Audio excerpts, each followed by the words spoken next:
Environment Sustainability Committee meeting Wednesday, January 29th, 2020, 3:05 p.m. Can I have a roll call, please? Calling the roll, Ms. Simon. Here. Ms. Brown. Here. Mr. Jones. Here. Ms. Stevens. Ms. Stevens is absent. Council President Brady. Here. There is a quorum. Thank you. Any public comment? No, Madam Chair, no one is signed in. We do have minutes from January 8th. Can I have a motion to approve the minutes? So moved. Second. All in favor? Aye. Minutes approved. So we have several matters referred today to this committee, which are time sensitive, and want to have an opportunity for Director Dorman to come up to talk about these. But I first want to thank my colleagues for being here on an off Wednesday. I really appreciate it. Okay, Director. First item, I guess we should read 2020-0021. Resolution number 2020-0021, authorizing a revenue-generating agreement with Case Western Reserve University as fiscal agent for First Year Cleveland in the amount not to exceed $774,940 for expansion of the Moms First program in connection with the Invest in Children program.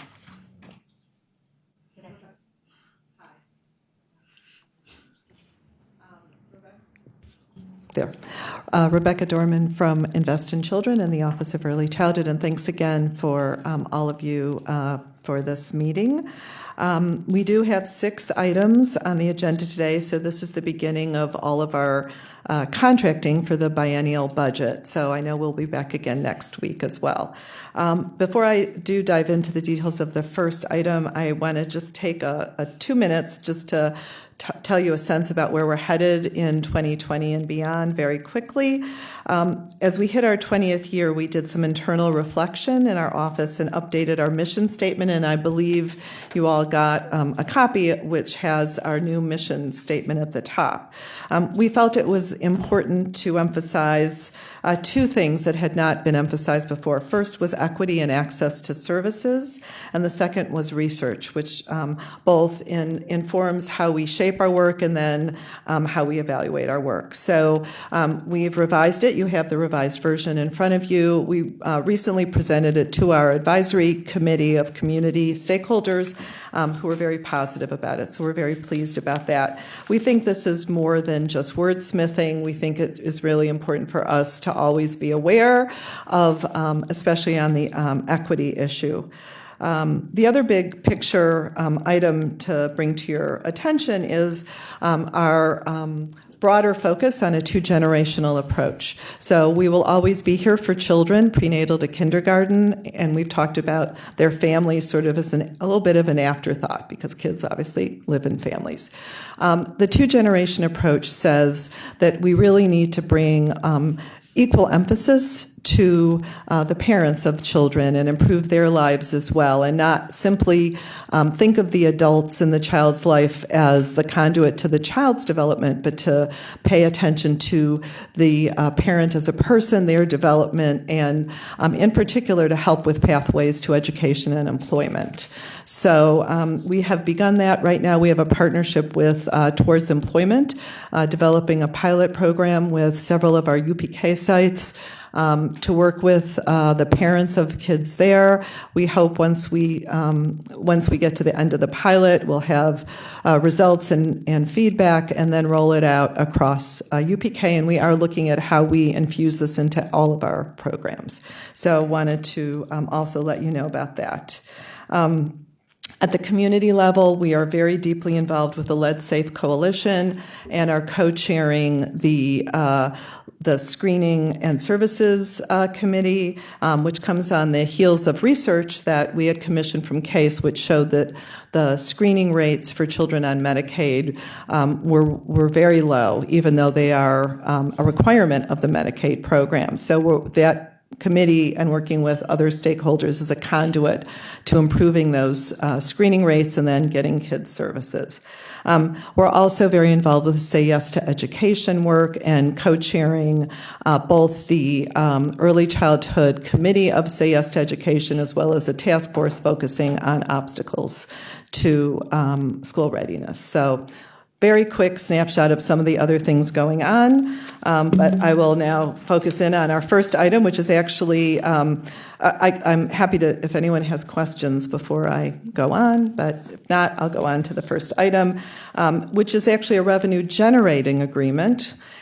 So these are funds that come from the Ohio Department of Medicaid through a managed care organization to Case Western Reserve, which is the fiscal agent for First Year Cleveland. So it's really dollars flowing from Medicaid to First Year Cleveland to us, which eventually then we will be back in front of you to eventually send those dollars to Moms First. But this is a revenue generating agreement that brings the dollars here.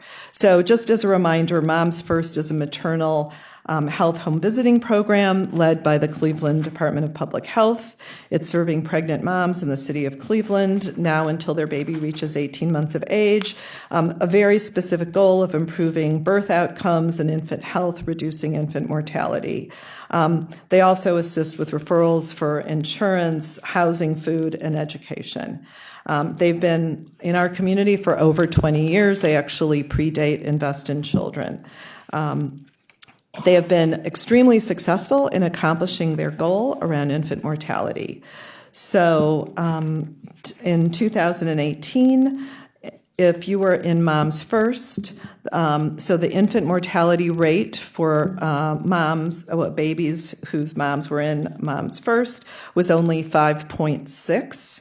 That's less than the city's white rate, which is 5.9, and it is 1/3 of the black rate of infant mortality. So it's really showing you how successful Moms First is. Which is you said the black rate was? The black rate in 2018 was 11.3. The white rate was 5.9 in the city, and for Moms First, it's 5.6. So those are black moms. So the infant mortality of the black moms in Moms First is lower than the white rate in the city, and 1/3 of black moms who are not in the program. So wildly successful. Yeah. How many black moms were served? So overall, 1,072 in the entire program, but there are several funding sources. There's a federal source, there's this Medicaid source, and then there are dollars, which is the next contract, which is the county dollars. But altogether, it's 1,072 last year. With these dollars specifically, they expect to serve 250 a year, so 500 over 2 years with these dollars from Medicaid. So happy to answer any other questions. Any other questions? Yes. Councilwoman Brown? Yeah. Thank you, Madam Chair. So just so we're clear, the 1,072 was for all African American moms, black moms in 2019? Yes. And I think they would expect, it's about the same number in 20, correct? Yeah, so essentially it's the same number in 2020, but that gives you a good, because dollars have essentially stayed flat, so and the capacity stayed the same, so you'd expect to serve the same number. And this is described as a revenue generating agreement. Right. So how is the revenue generated? It's coming from Medicaid. It goes to Case and then to us, because Case is the fiscal agent for First Year Cleveland. So the reason that we're That's not a reimbursement? Or, No. Okay. No. The reason that we are in the middle of this is really for logistical reasons. Because we already contract with Moms First, it's just much easier to send the dollars to us, and we can amend a contract with them because we already have the contractual relationship, than having a whole separate relationship begun. So was this revenue generated? This is the same amount that was generated in previous years? No, in 16-17, it was $472,700 from Medicaid. 18-19, it went up to $774,940.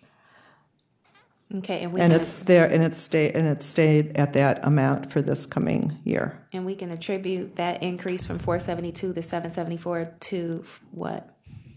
The state deciding to give more money.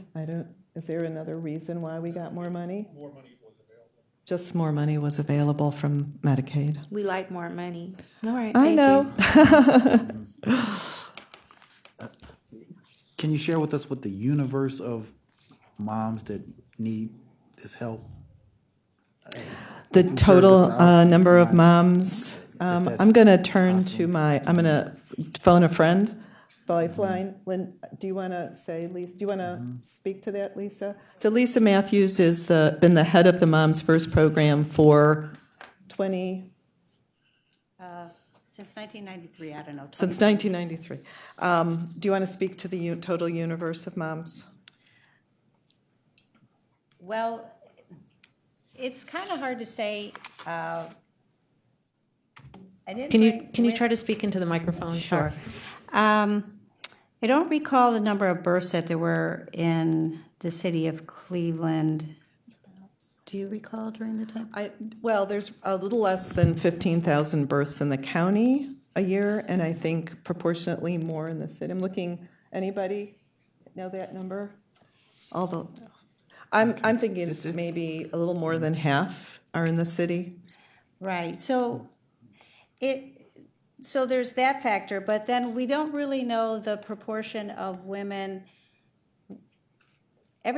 So home visiting works for those that it works for, but it doesn't work for everybody. It's not like a one-size-fits-all.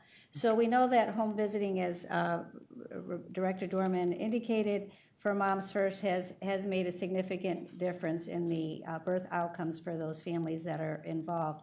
But what we've done through the work of Moms First and other city-county collaborations like the Ohio Equity Institute that is co-chaired by the Cleveland Department of Public Health and Cuyahoga County Board of Health is really try to, in addition to the good work of the home visiting programs, look at systems issues and other broader policy issues that can be changed within the county to alleviate other barriers that other families may have who home visiting is not the right fit for, but for instance, they may be having difficulties getting a long-acting reversible contraceptive, which could prevent an unintended pregnancy or other, so we're looking at other areas or venues or, areas of inequity or, things that disproportionately affect young moms in terms of having healthy babies and looking at how we can impact them as well with those types of programs or changes versus home visiting. So we like to think that home visiting is good for every pregnant mom in the city,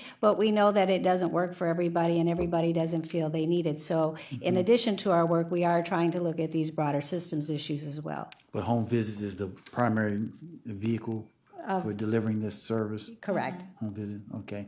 And it wasn't that I so much needed a hard number of I was just trying to get a sense of how impactful these dollars were going to be and whether there's a demand that you're seeing that you say, hey, we just can't serve the demand that we're sensing. So there are other home visiting programs, particularly Nurse Family Partnership, which started several years ago at Metro, which has similar goals, also recruits during pregnancy, et cetera. So we are not a funder of that program, but they are also trying to really serve the Metro population very intentionally, but going beyond. And I think they're serving, does anyone have a sense of? So 450 pregnant women now through Nurse Family Partnership. Okay. So And as you mentioned, the barriers, all I can say is from my own experience, and I'll just say this anecdotal, but when I bury infants, when I do that, the mothers tend to be single moms, African American funeral home. Many times I get assistance from the county government in terms of a check that helps towards the burial, and that's because they already have a case manager, which means they're locked in the cycle of poverty already. So these are the barriers just that I can see just from my engagement and with serving those mothers. Do you touch on any of those beyond just a home visit? That might be a big question. In But terms when of like you mentioned the barriers, the barriers, so we do address many of the social determinants of health that are identified, which would be barriers to education, stable housing, employment, transportation, and we assist either through, in the case of transportation, providing bus tickets for accessing appointments. We give weekly bus passes for those who need assistance for work-related purposes, say their car's in the shop or they haven't got their first paycheck yet, so they don't have bus fare. We provide assistance in those direct service type forms, but then we also make linkages to other resources and services in the county for housing and other services where we can't directly impact. okay. Thank you. Councilwoman. Thank you, Council Chair. The one of the things you talked about was the equity and barriers. What does the staff for Moms First look like? How many African American staff members do you have? First, we should say the provider agencies there are 5 provider agencies: Merrick House, Maydugan, Neon, Lexington Bell, and Friendly Inn. So the services are managed and administered through the Department of Health in the city of Cleveland, but then they subcontract out to these community agencies, and that's where the staff that you're asking about are. Do you know the overall? I would estimate that it's about 95% African-American staff and 5% Caucasian. We recently had a bilingual speaking staff as well, but that position has turned over. And that are those the agencies you just ran down, or is that the Moms First, or are they two separate entities? So Moms First subcontracts with these 5 agencies, and the staffing composition I just relayed were of the community health workers and case managers that work at these 5 agencies. So when we're talking about the home visits, who's performing the home visits? The community health workers and case managers hired by the 5 subcontracted agencies. And you indicated that was your primary method of dealing with the pregnant moms. Is that your primary or sole? Sole. Okay, so when you have an individual who is unwilling to have a home visit but finds themselves with barriers of shelter, for example, how do we connect with those? Is there another agency that performs that service? We make referrals to agencies that can assist, and we also work directly in the shelter system. So we have community health workers that visit and have relationships with Norma Her and other homeless agencies within the city to go in and provide services and assist them with then the reintegration into the community as housing becomes available, and to navigate with in tandem with, the provider. And part of the reason I'm asking this line of question is I just recently learned of an agency, Pregnant with Possibilities, African American organization in Garfield Heights, who has recently been appointed to the advisory board for the First Year Cleveland. And they had funding from Medicaid prior to joining, but their funding was not reallocated, I guess, due to some timing and data barriers that they experienced. So offline, I'd like to have a further conversation as how we can maybe help them get back into the program of the system, because it seems that they were providing similar services and services that we don't necessarily offer as it relates to those moms that may not be able or willing to have individuals come into the home and visit. So I just want to put that out there for the record. Okay. So, and to be clear, so Moms First is limited to city limits in the city of Cleveland. We have other home visiting programs beyond, but happy to brainstorm with you about services throughout the county. Thank you. Yeah. One last question. Are there administrative costs connected with $774,000? And if so, No. No. Actually, the state mandated that there could be none. none. Great. Thank you. Does make it hard to administer a program when you can't pay for administration, but yes. Right. Exactly. Yeah, exactly. Yes. Another unfunded mandate Unfunded mandate. from the state. Thank you. Okay, that being said, if there's no other questions, I can make a motion to refer item 2020-21 to the next full council meeting with a recommendation of passage under suspension of rules. Second. All in favor? Aye. Thank you. Okay, thank you. So the suspension obviously is because we're delayed in getting this committee meeting due to the holidays, and the effective date is 1/1, so we want to be, and it's not due to the departments, it's due to our council scheduling. Okay, thank you. Next item is 2020-0022. Resolution number 2020-0022, authorizing an agreement with City of Cleveland Department of Public Health in the amount not to exceed $682,276 in connection with the expansion of the Moms First program. Okay, Okay, so we're back to Moms First. This is the regular contract that we, the county dollars, again, so these are the levy dollars that are helping them reach more moms. So this is funding that helps them serve 225 women out of the total of the 1,072. And otherwise, everything I said still applies. questions? So this just enhances the program with our levy dollars. Expands the Expands. numbers. Yes, expands the numbers that could be helped. So the core funding is a federal grant, which has fluctuated in amounts over the years. Invest in Children stepped in 12 years ago, I believe, about 12 years ago, and said we want to help this program, because it's so successful, get to more moms in the city, and we began contracting with them then, and then Medicaid dollars became available through First Year Cleveland 3 years. So this is the third year of those dollars. Questions? Okay. I'm going to make the same motion to refer this matter to the next full council meeting with a recommendation of passage under suspension of rules. Second? All in favor? Aye. Any opposed? Okay. Thank you very much. The next item is 2020-0023. Madam Clerk? Resolution number 2020-0023, authorizing an agreement with Educational Service Center of Northeast Ohio and the amount not to exceed $2 million for fiscal agent and administrative services for the Bright Beginnings and Parents as Teachers programs. So, Parents as Teachers program has is a program that serves families countywide. The funding, sole funding for the program, does come from this contract with the county.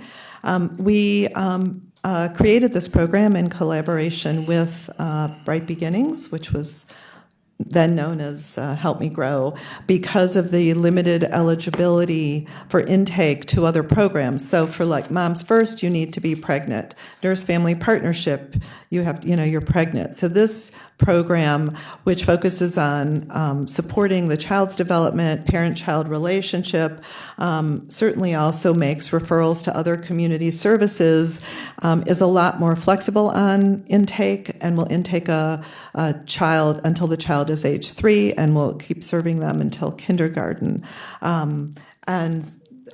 We are serving approximately 646 children a year. Families also, about 60% of the families are also participating in either a in-person group activity, or we have a very active Facebook group which offers resources as well. There are 3 provider agencies: Ohio Guidestone, Friendly Inn, and Catholic Charities St. Martin de Porres. We're currently conducting an evaluation of the program, and we're looking for changes in parental behavior, any involvement with Department of Children and Family Services, and also how the child does perform on the kindergarten readiness assessment, in order to see if we are, through the program, helping prepare those kids to be successful when they enter school. Any questions? Okay, Councilman Brown. Thank you, Madam Chair. The evaluations that you spoke of, what's the window that we're looking at for the evaluations? We think, I'm looking at you think by the end of the year we'll have results, calendar year? When will it be finished, or what Yeah. period are we looking at? That one. Oh. So for Come to the microphone.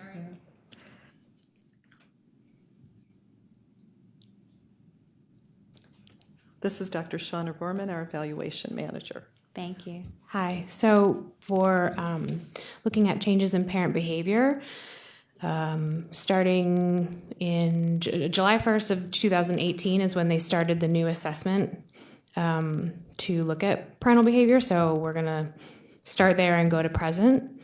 And then Dcfs involvement in kindergarten readiness will look at families who were participating in the program between July 1st, 2015 to present, I believe.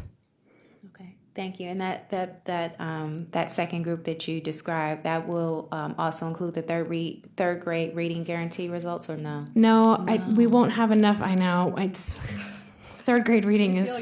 Yeah. So there was a change in the program. Before 2015. So we're starting with 2015 because there was a change in the program. So we want to make sure that we're not lumping that change in, because that could sort of Skew the results. yeah. So we wouldn't have enough kids to follow to third grade is my point. Not yet, but when we get them. Thank you.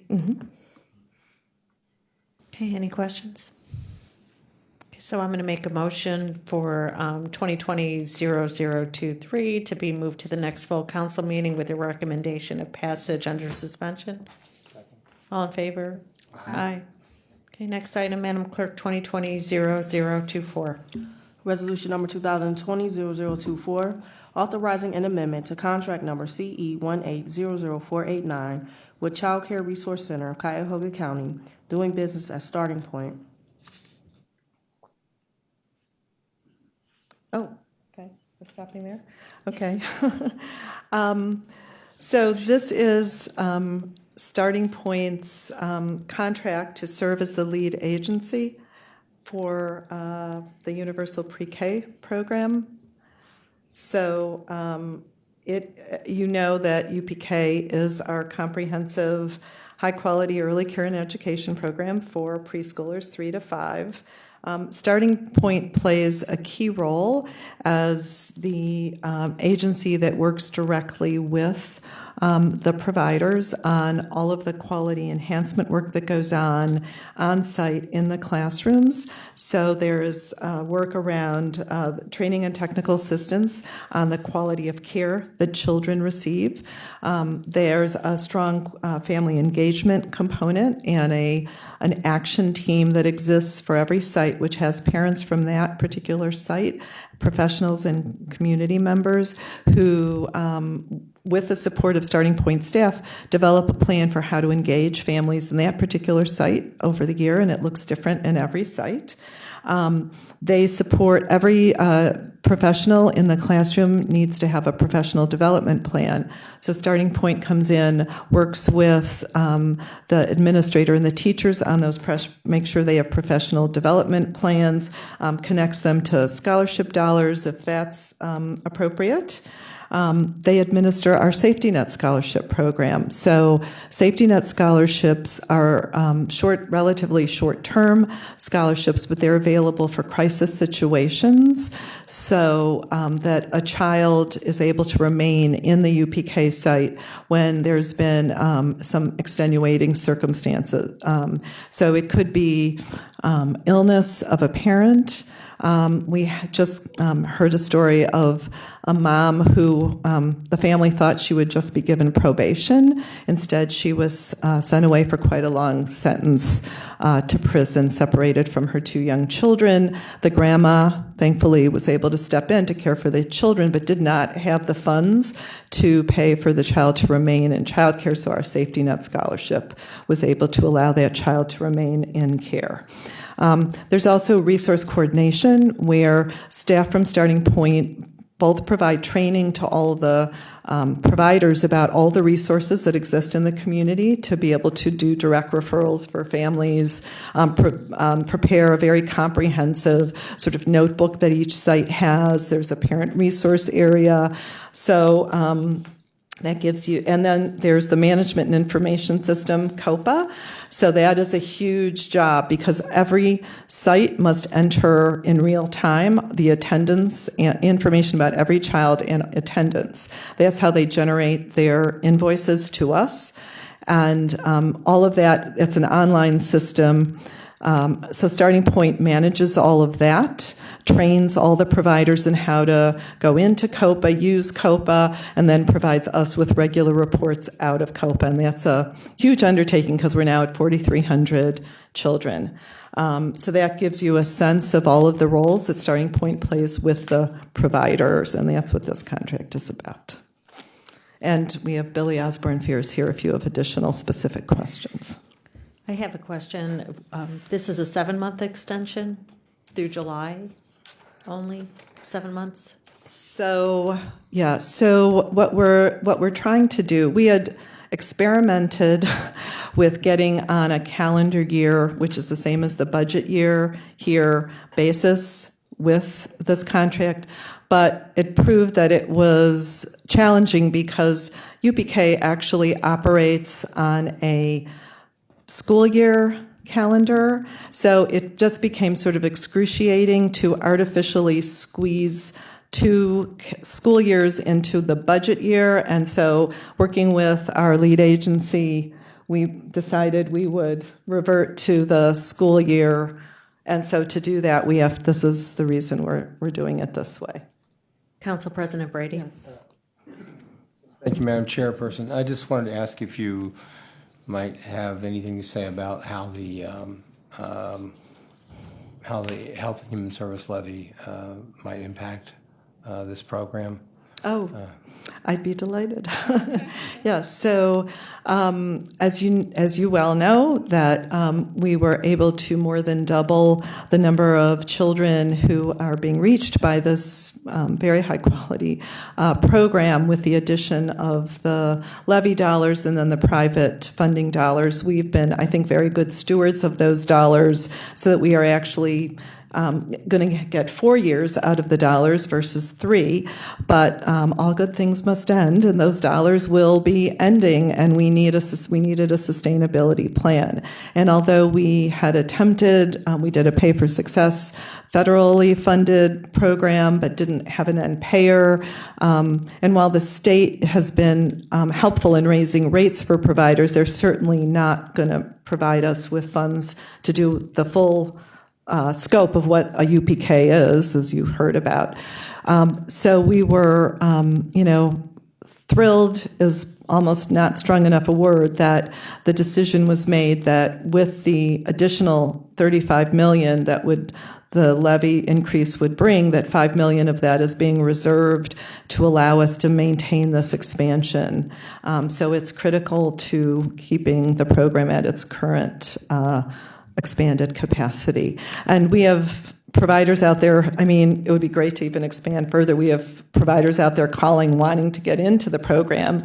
And so it's going to be a very competitive RFP process next time. And what will occur if the levy does not pass? And if the levy does not pass, we would shrink back to the original budgeted amount of $4.7 million a year, which would cut us back to about 2,000 slots. So we're at 67 sites. We would probably shrink back to around 30 sites and about 2,000 kids. And there'd be, unfortunately, a lot of children would miss out on the opportunity to experience the program and their families in a way that we know and we have data to show really affects them.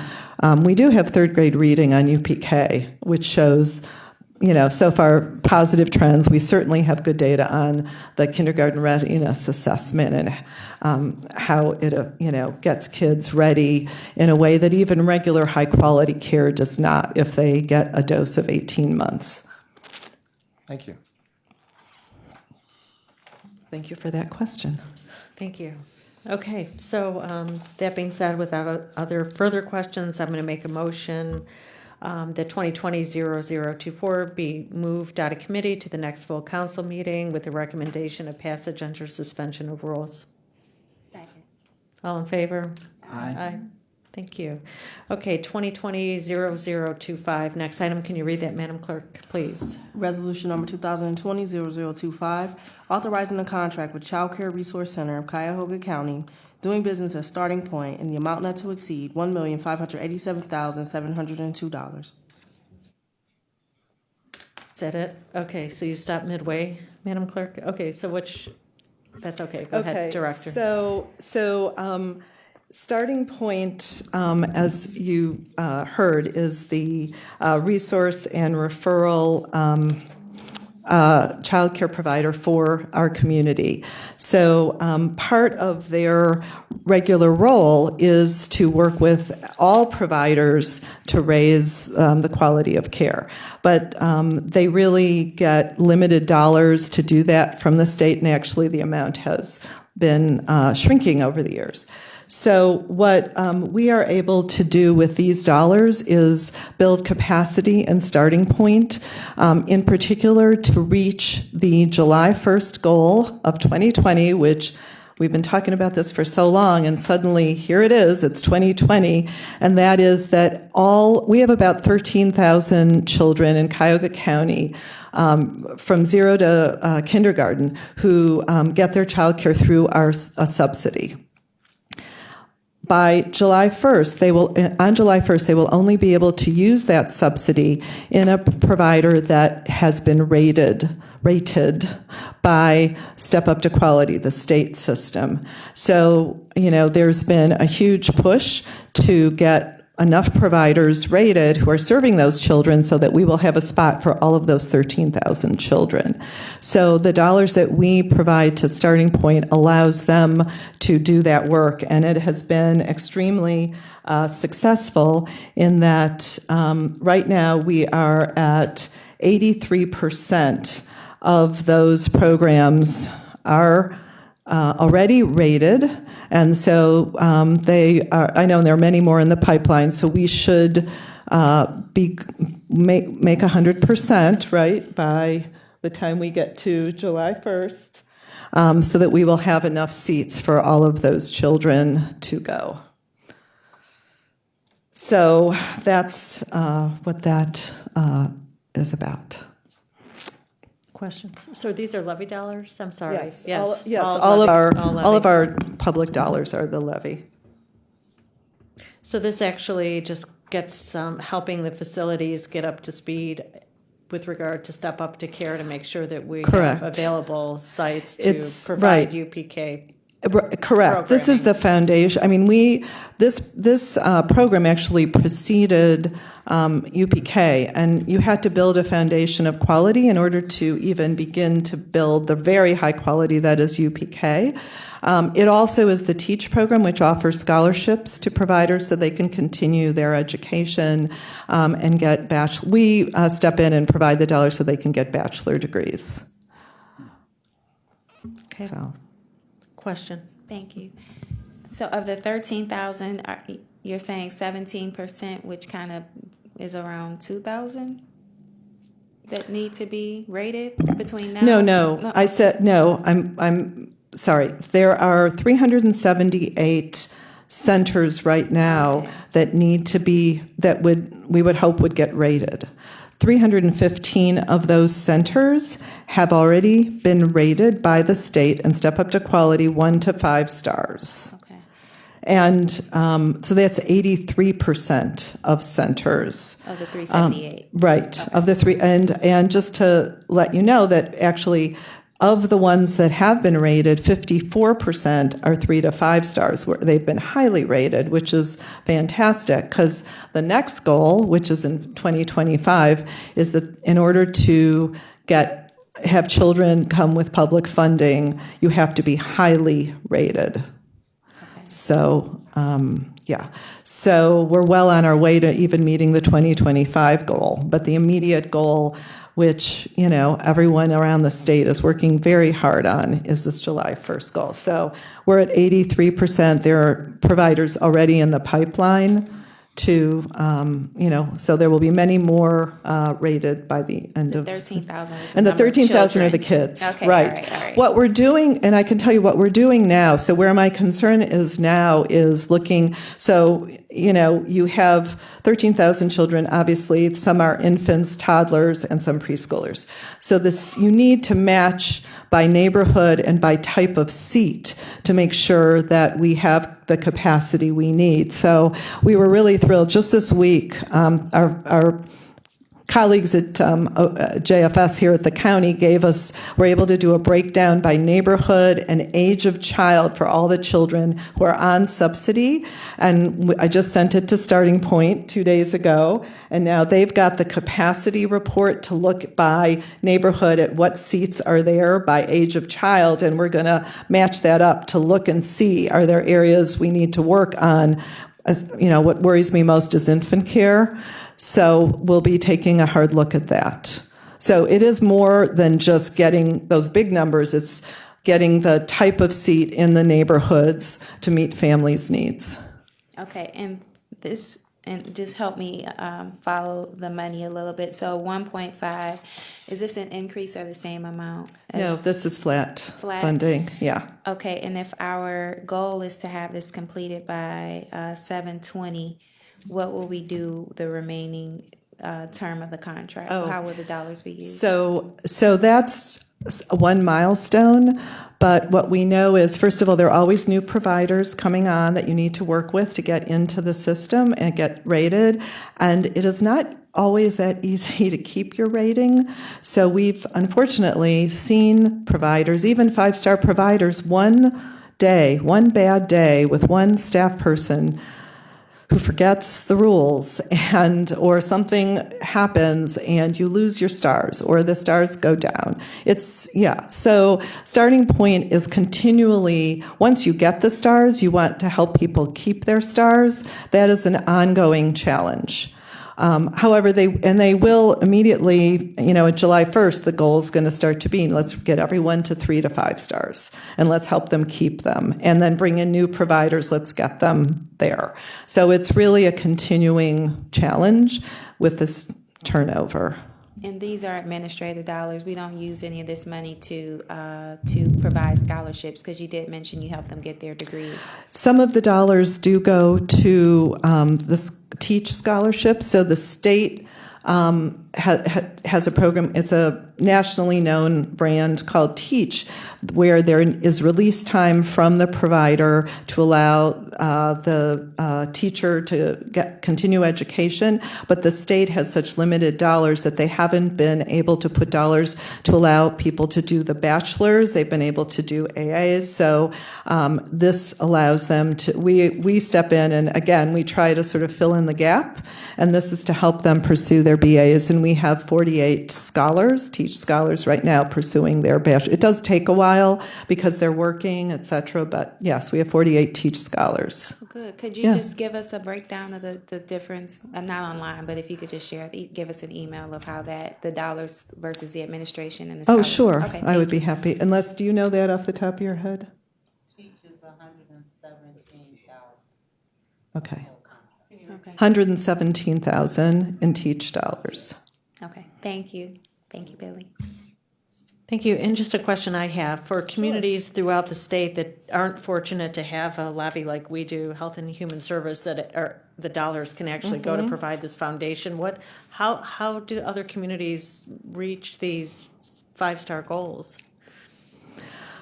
Well, I mean, we have been ahead of the pack on this, so we've been leading. I think other communities do get dollars from, they don't have a levy necessarily, but there's philanthropic and other dollars that are helping them. Billy, do you have any other insights that you would offer on that? How your colleagues around the state are managing? They're crying like me.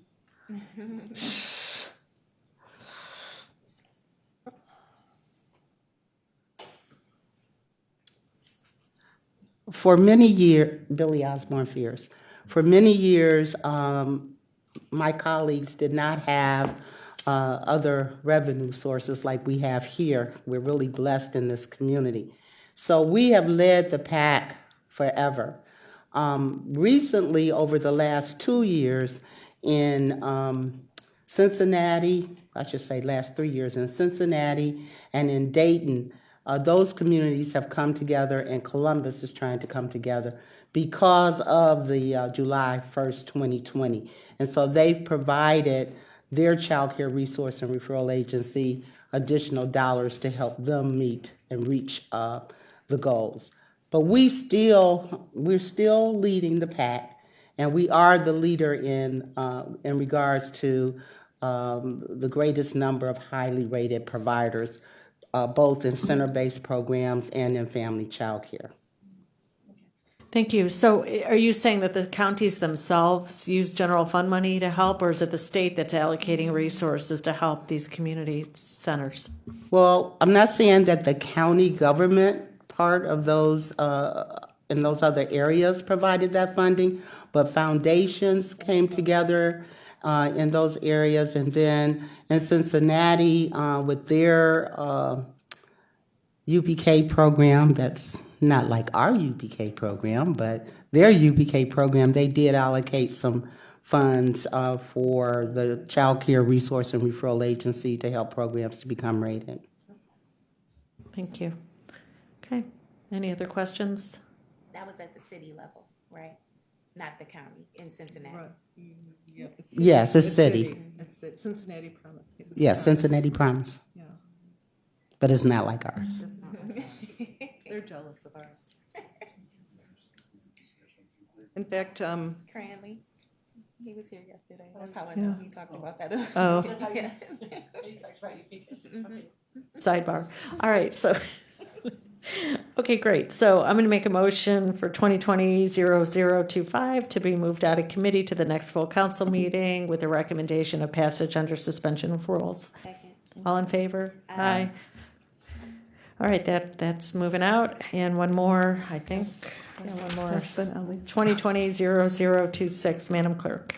Resolution number 2020-0026, authorizing a contract with Family Connections of Northeast Ohio in the amount not to exceed $992,230 for program administration services for the supporting partnerships to assure Ready Kids program. okay, so this is a different kind of home visiting program supporting partnerships to assure Ready Kids. It is the most recently added to our continuum of services.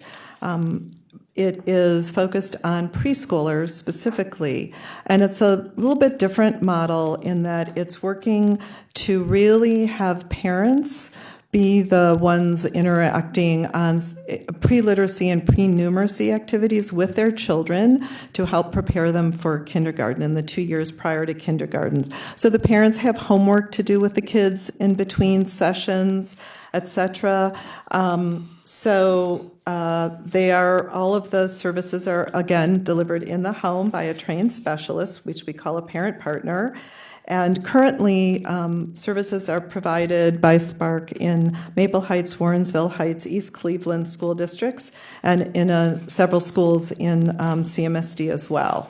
But we conducted a collaborative strategic planning process in 2019 and decided that we really wanted the Spark program. The conclusion of the group was the Spark program really should be county-wide.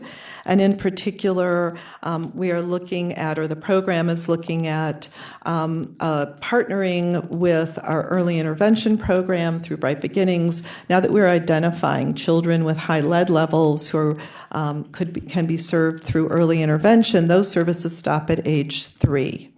At that point, the school district has responsibility for any needs of the child, and many of those children are unlikely to qualify for special ed services. It takes a while for the lead to have an impact. We, don't want to see it happen, but it's possible to have a high lead level at age 3 and not yet manifest a delay that would get you services.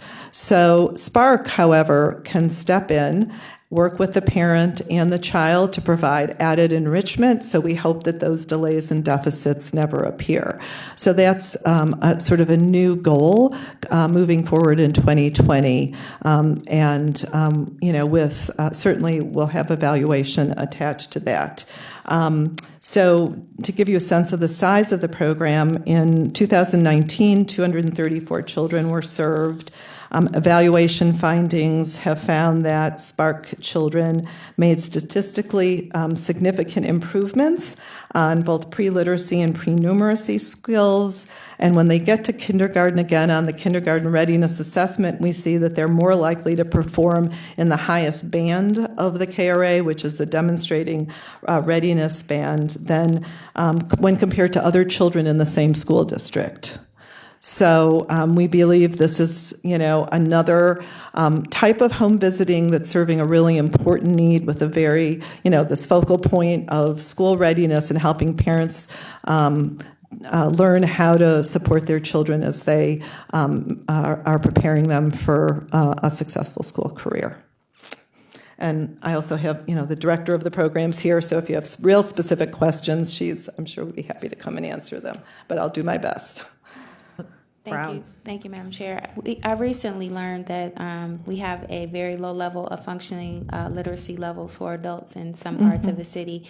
So, is this a... How does this work with those parents? Joanne, do you want to come up? I'm going to bring our parent partner up as well.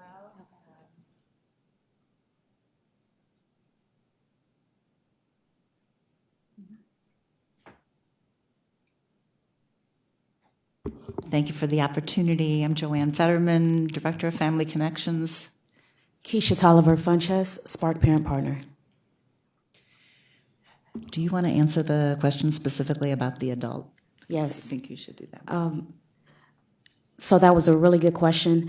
We modify programming to suit the families. So one of the differences with the Spark program as opposed to some of the others is that we are actually the partner. So we're meeting families where they are and then on to where they dream. So if you start and you have a low literacy level, we are able to work with the parent if their goal is to obtain a GED or be able to read themselves.